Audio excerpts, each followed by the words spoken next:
নতুন করে স্পোর্টস স্বপ্ন বুনে দিয়েছে অসংখ্য কিশোর কিশোরীদের মনে এবং যেই স্বপ্নে তারা আসলে আলোড়িত।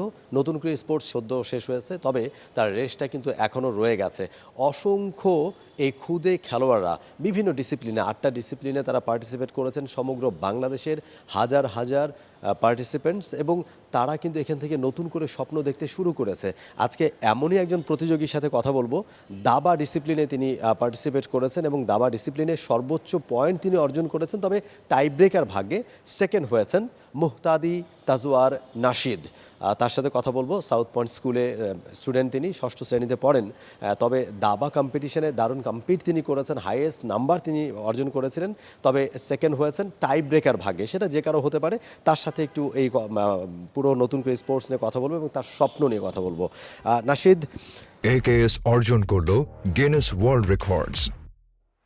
AKS সেকেন্ড হয়েছো, first of all congratulation. But একটু কি খারাপ লাগছে কিনা? কারণ যে ফার্স্ট হয়েছে তারও পয়েন্ট 6, 7 ম্যাচের সুইচ পয়েন্টে অনুষ্ঠিত হয়েছে দাবা প্রতিযোগিতাটা, তোমারও পয়েন্ট 6, কিন্তু টাই ব্রেকারে সেকেন্ড হয়ে গেল। একটু কি খারাপ লাগছে কিনা, নাকি সেকেন্ড হয়ে খুশি? না, আমার একটু খারাপ লাগছে, কিন্তু আমি খুব গ্রেটফুল যে আমি সেকেন্ড হতে পেরেছি। এটাই আমার মনে অনেক বড় একটা অ্যাচিভমেন্ট। ওকে, এই পর্যন্ত আসতে, যে জাতীয় পর্যায়ে এসে কম্পিট করা, তার আগে তো উপজেলা, জেলা এবং আঞ্চলিক পর্যায়ে খেলতে হয়েছে, তাই না? বিভিন্ন ধাপে ধাপে খেলতে হয়েছে। কেমন ছিল পুরো আয়োজনটা? পুরো আয়োজনটা অনেক সুন্দর হয়েছিল। এত সুযোগ, এত সুন্দর, আমি বিশ্বাস করতে পারিনি আমি যে এত দূর এসেছি। আমি অনেক খুশি। অনেকের সাথে তো কম্পিট করতে হয়েছে, তাই না? অনেক প্রতিযোগী ছিল, তাই না? তাদের সাথে প্রতিযোগিতা করে তাদেরকে হারিয়ে তারপরে জাতীয় পর্যায়ে এসে আবার খেলতে হয়েছে। কোন গেমটা সবচেয়ে বেশি চ্যালেঞ্জিং ছিল এই এতগুলো প্রতিযোগিতার মধ্যে? এই যে যে ফার্স্ট হয়ে গিয়েছিল, আমি সেকেন্ড হয়েছিলাম, ওর সাথে আমার এই পুরা টুর্নামেন্টে বলতে গেলে 5 বা 6 টাইম একদম জেলা পর্যায় থেকে ওর সাথে কম্পিট করা শুরু হয়েছে।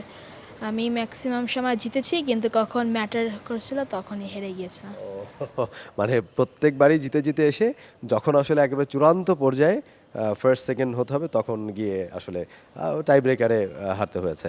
নাশিদের আসলে মানে এই যে কম্পিটিশন করা নিশ্চয়ই ভালো লাগে, এবং জিতলে আরও ভালো লাগে, এবং এত অল্প বয়সে আসলে এইরকম একটা প্রতিযোগিতায় শত শত ছেলেমেয়েদের সাথে কম্পিট করে জেতা, তাদেরকে হারিয়ে এই পর্যায়ে এসে নিশ্চয়ই অনেক ভালো লাগছে। তবে স্কুলে যখন যাওয়া হয়, স্কুলের বন্ধুরাও তো নিশ্চয়ই জানে, এবং বিশেষ করে এবার এই নতুন কুড়ির পরে তো অনেকেই জেনে গেছে যে ভালো দাবা খেলতে পারি বা এরকম। তখন তারা কিভাবে দেখছে বিষয়টাকে, তারা কি বলছে? জি, ওরা অনেক খুশি। আমাকে একটা অনেকগুলো টিচার আমাকে কনগ্রাচুলেট করেছে। আমার ফ্রেন্ডসরা অনেক খুশি, আমাকে গিফট চাচ্ছে আমার কাছ থেকে। আমার প্রিন্সিপাল, উনিও অনেক খুশি। আমার প্যারেন্টস, আমার ফ্যামিলিও খুব খুশি এই রেজাল্ট দিয়ে। ওকে, এই যে খুশি হয়েছে সবাই, নিশ্চয়ই ভবিষ্যতে আরও যখন বড় স্টেপে বা আরও বড় মঞ্চে যখন আরও সাফল্য আসবে, তখন তারা নিশ্চয়ই আরও বেশি খুশি হবে। তো নিজেকে আসলে কোন পর্যায়ে দেখছো বা কোথায় নিয়ে যাওয়ার ইচ্ছা? আমি গ্র্যান্ড মাস্টার হতে চাই। আমি বাংলাদেশকে চেস ডিপার্টমেন্টে আগিয়েতে চাই। আমি ইন্টারন্যাশনাল টুর্নামেন্টে অলরেডি খেলেছি। আমি ততটা ভালো করতে পারি নাই, কিন্তু আমি ট্রেন করছি পরের বছর অনেক ভালো করতে। এই যে পড়াশোনার পাশাপাশি যে দাবা খেলা, তাই না? দাবা তো একটা বুদ্ধির খেলা, রাইট? এখানে অনেক বুদ্ধি কাজে লাগাতে হয়, বুদ্ধি দিয়ে খেলতে হয়। কোনটা বেশি ইজি মনে হয়? পড়াশোনাটা বেশি সহজ নাকি দাবা খেলাটা বেশি সহজ? বলতে গেলে দুইটাই কঠিন। পড়াশোনা তো অনেকগুলি সাবজেক্ট, দাবাও অনেক কঠিন, কারণ দাবার এন্ডলেস, পড়াশোনাও এন্ডলেস। আমার বলতে গেলে সেম, অলমোস্ট সেম। যখন এক্সাম থাকে তখন দুইটা কিভাবে সামলানো হয় বা কিভাবে তখন মেনটেন করা হয়? আমার এক্সাম চলে, তো আমি পরীক্ষা খেলে এসে আমার পড়তে হয় বাসায়। প্রিপারেশন নেওয়ার সময় থাকে খুব কম। তারপরে পরের দিন আবার খেলতে যাই, তারপর স্কুল করে আবার বাসায় আসি, তারপর আবার একই সাইকেল। মানে রেগুলার দাবাটা প্র্যাকটিস করতে হয়, তাই তো? বাবা মা কি বলেন, মানে খেলার জন্য যতটুকু সুযোগ দেওয়া প্রয়োজন ততটুকু কি দেয়, নাকি পড়াশোনা বেশি করতে বলে যে না বেশি বেশি পড়তে হবে? না, আমার বাবা মা খুব আগ্রহী দাবা এই খেলা নিয়ে, কিন্তু আমাকে বলেছে যে আমার পড়াশোনাও ইম্পর্টেন্ট, এরকম না যে দাবা পড়াশোনা ছেড়ে দিয়ে শুধু দাবা করব, দুটাই করতে হবে। নাশিদের বাবা এসেছে, আমরা একটু নাশিদের বাবার মুখ থেকে একটু কথা শুনতে চাই। ছেলের এই ধরনের সাফল্য আসলে নতুন করে স্পোর্টস এখনও আমরা আসলে ওইভাবে কতটুকু দেখতে পাচ্ছি জানি না, বাট একটা বড় আয়োজন, একটা বিশাল মঞ্চ, এবং যেটা সমাপনী অলরেডি হয়ে গেছে, প্রধানমন্ত্রীর হাত থেকে পুরস্কারও নিয়েছেন প্রতিযোগীরা। তবে এই মঞ্চটা অনেক বড় একটা মঞ্চ, এই মঞ্চটা নতুন করে স্বপ্ন বুনে দিচ্ছে নাশিদের মতো এই ধরনের স্কুল পড়ুয়াদের মাঝে। আমরা তার বাবার সাথে একটু কথা বলতে চাই। নিশ্চয়ই ছেলের এই ধরনের সাফল্যে অনেক প্রাউড ফিল হচ্ছে। হ্যাঁ, অবশ্যই অনেক প্রাউড ফিল হচ্ছে। এটা একটা অনেক বড় অ্যাচিভমেন্ট। দেশের প্রাইম মিনিস্টারের কাছ থেকে পুরস্কার নেওয়া বা এরকম একটা ইভেন্টসে সে রানার আপ। হ্যাঁ, আমাদের সবার ইচ্ছা ছিল চ্যাম্পিয়ন সে ফাইট করবে, বাট খেলা তো খেলাই, সে রানার আপ হয়েছে, তা তো আমাদের কোনো ইয়ে নেই, আমরা অনেকেই গর্বিত বোধ করছি। ছেলেকে আসলে এই যে চেইজ যে শুরু করলো, এটা কিভাবে হলো, মানে কোথা থেকে স্টার্টটা হলো? আসলে ও যখন স্কুলে সাউথ পয়েন্ট স্কুলে ভর্তি হলো, ওদের স্কুলেই বিগিনারদের জন্য একটা কোচিংয়ের ব্যবস্থা আছে বিভিন্ন স্পোর্টসে এবং দাবাতেও আছে।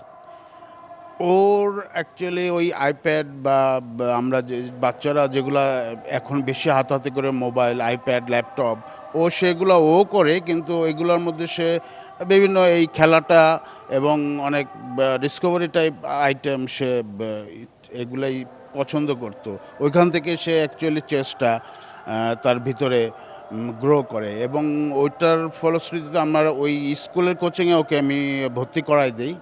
ওইটাই আস্তে আস্তে আপনার, এটা 2022 সালের ঘটনা। তারপরে সে 2023 সালের শেষের দিকে গিয়ে রেটেড অ্যাচিভ করে।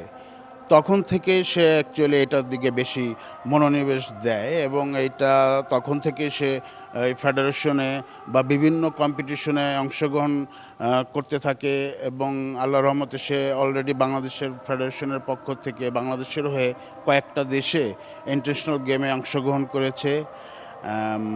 এই কিছুদিন আগেও কাজাকিস্তান থেকে সে খেলে এসেছে। তো এই নতুন করেই তো এটা তো অনেক আগের একটা ইভেন্টস, মধ্যখানে এটা বন্ধ ছিল, হয়নি, বাট সে এখন এটা আবার নতুন করে পেয়ে আমরা তাকে এখানে অংশগ্রহণ করাই, এবং আল্লাহর রহমতে রানার আপ পজিশন সে হোল্ড করতে পারছে। এই যে সে ভালো করেছে, নিশ্চয়ই তারা যাচাই বাছাই করছে, যারা ট্যালেন্টেড যারা রয়েছে তাদেরকে নিয়ে আলাদা করে আসলে ট্রেনিং ক্যাম্প হবে, কিন্তু সে গ্র্যান্ড মাস্টার হতে চায়, এবং গ্র্যান্ড মাস্টার হওয়াটা তো অত সহজ কিছু না, অনেক কঠিন। সো এই জন্য তো বাবা মার অনেক সাপোর্ট দরকার, অনেক কষ্ট আপনাদেরকেও করতে হবে, বিভিন্ন জায়গায় নিয়ে যেতে হবে, বিভিন্ন টুর্নামেন্টে যখন সে পার্টিসিপেট করবে তখন সে খেলবে, আপনাদেরকে আসলে সে হয়তো সেখানে ওয়েট করতে হবে, তাকে নিয়ে যাওয়া, এই যে তাকে সাপোর্ট দেওয়া, এত কষ্ট করা, সেটা কিভাবে করবেন? সেটা আসলে কি, ও পড়ালেখাটা তো ফার্স্ট প্রায়োরিটি, সেটাকে রেক করে তারপরে আমরা বাকি সময়টাকে খেলাধুলার দিকে, এই দাবার পেছনে সময় দেওয়ার জন্য যথেষ্ট চেষ্টা করি আমি এবং ওর মা একজন স্কুল টিচার, সে যথেষ্ট তাকে সাপোর্ট দেয়, এবং ম্যাক্সিমাম টাইমই আমার সময় হয় না, ওর মাই ওকে নিয়ে বিভিন্ন জায়গায় চেষ্টা করে। আর ওদের স্কুলের যে স্পোর্টস, ওদের প্রিন্সিপাল যথেষ্ট খেলাধুলার ব্যাপারে স্টুডেন্টদেরকে সাহায্য সহযোগিতা করে। যেমন ও বলতেছিল, ওদের যে পড়ালেখার পাশাপাশি ওইটা স্কুলের ব্যাপারটা ওদের প্রিন্সিপালি ম্যানেজ করে দেয়, ওই দিক দিয়ে আমাদের একটা সাপোর্ট পাই আমরা। আর এমনিতে দাবা ফেডারেশনে কন্টিনিউয়াস বিভিন্ন যেমন গ্র্যান্ড মাস্টার রিফাত, উনি ক্লাস নিয়েছে ওদের, ওইখানে সে ক্লাস করেছে। আবার আমাদের যে গ্র্যান্ড মাস্টার নিয়াজ মোর্শেদ, ওনার কাছেও ও অনেক দিন যাবৎ ক্লাস করে। বিভিন্ন সময় আপনার ফেডারেশন থেকে এরকম করে আর কি। বুঝতে পেরেছি, আপনার কাছে মানে সেটা বুঝতে পেরেছি, অনেক পাচ্ছে সে, মানে এবং যতটুকু পাওয়ার সাপোর্ট পাচ্ছে। শেষ প্রশ্ন যেটা, সে যে বাবা হিসেবে বা অভিভাবক হিসেবে, আরও যারা অভিভাবক রয়েছেন, অনেক সন্তানরা হয়তো এই সুযোগটা পায় না, বাবা মার প্রপার সাপোর্টটা পায় না, হয়তো বলছে শুধু পড়াশোনাই করতে হবে, খেলাধুলা করে কি হবে। আসলে এটাও যে একটা জীবনের পার্ট, একটা অংশ, এবং খেলাধুলা আসলে পড়ালেখাকে সাপোর্ট করে, মন মানসিকতা ভালো থাকে। সেক্ষেত্রে বাবা হিসেবে বাকি যেই অভিভাবকরা হয়তো ওই সাপোর্টটা করে না, তাদের জন্য কি বলবেন? হ্যাঁ, আমি অন্য সবাইকেই আমি বলি বা আমি নিজেকেও বলি এবং অন্যদেরকেও বাবা মা প্যারেন্টসদেরকে আমি বলি যে আমাদের বাচ্চাদেরকে খেলাধুলার দিকে যদি মনোনিবেশ করানো যায়, শুধু নট অনলি চেস, অন্যান্য যে কোনো ইভেন্টসে খেলাধুলার ভিতরে যদি তাদেরকে মনোনিবেশ করানো যায় এবং তাদেরকে যদি উৎসাহ দিয়ে তাদেরকে সাপোর্ট দেওয়া যায়, তাহলে এরা ইন ফিউচারে এদের ফিউচারটা আমি ভালো দেখি। আমাদের এখন বর্তমান প্রেক্ষাপট সমাজ ব্যবস্থায় বিভিন্ন রকমের অনাকাঙ্ক্ষিত ব্যাপারগুলো চলতেছে এবং বাচ্চা বয়স থেকে এগুলো হচ্ছে। ওদেরকে ওই সাবজেক্ট থেকে, ওই সাইড থেকে আপনি যদি সরিয়ে রাখতে চান তাহলে এটার বিকল্প নেই। এবং এর জন্য আমি সমস্ত গার্জিয়ানদেরকে আমি রিকোয়েস্ট করি যে আপনারা পড়ালেখার পাশাপাশি তাদেরকে যে কোনো খেলার দিকে, যাতে তারা, অবশ্যই তাদের ট্যালেন্ট আছে, শুধু ওইটা বের করে তাদেরকে ওইখানে পরিচর্যা করাটাই আমার মনে হয় সবার জন্য ভালো। আমরা একটু রাশিদের শেষ একটা কথা জানতে চাই, সেটা হচ্ছে যেদিন ফাইনাল অনুষ্ঠিত হলো, সেখানে বাংলাদেশের প্রথম গ্র্যান্ডমাস্টার নিয়াজ মোর্শেদ সেখানে ছিলেন। তার সাথে কি কথা হয়েছে কিনা বা তার উপস্থিতি কেমন লেগেছে এবং তিনি কি বলছিলেন, তার কোন কথাগুলো ভালো লেগেছে? জি, উনি মানে এমনি অনেক বড় একটা খেলোয়াড়, উনি আবার আমার স্যার, তো আমি ওরকম বেশি এক্সাইটেড হই নাই কারণ এমনিতেই কথা হয়। তা ওনার কথাগুলি অনেক ইন্সপায়ারিং, অনেক ইউজফুল, এগুলি দিয়ে অনেক কাজ হয়। Thank you Nashid, thank you আপনাকেও। আমরা কথা শুনছিলাম নাশিদের কাছ থেকে দাবা ডিসিপ্লিনে নতুন করে স্পোর্টসে সে আসলে হাইয়েস্ট নাম্বার পেয়েছিল, হাইয়েস্ট পয়েন্ট পেয়েও টাই ব্রেকারে সেকেন্ড হয়েছে। তবে তার ইচ্ছা এখান থেকে আসলে এটাই শেষ নয়, এখান থেকে শুরু করা এবং আরও অনেক দূর যাওয়া এবং বাংলাদেশের হয়ে ইন্টারন্যাশনাল যত টুর্নামেন্ট আছে, ইন্টারন্যাশনাল যত আসর আছে সেখানে পার্টিসিপেট করা, সেখানে বাংলাদেশের হয়ে আসলে লাল সবুজের পতাকা ওড়ানো, সেখান থেকে সাফল্য বয়ে নিয়ে আসে এবং একই সাথে তার বড় স্বপ্ন গ্র্যান্ড মাস্টার হওয়া। For more updates, subscribe to our YouTube channel and click on the bell icon. Follow us on Facebook and Instagram. Download T-Sports app to enjoy exciting games and highlights. Visit tsports.com.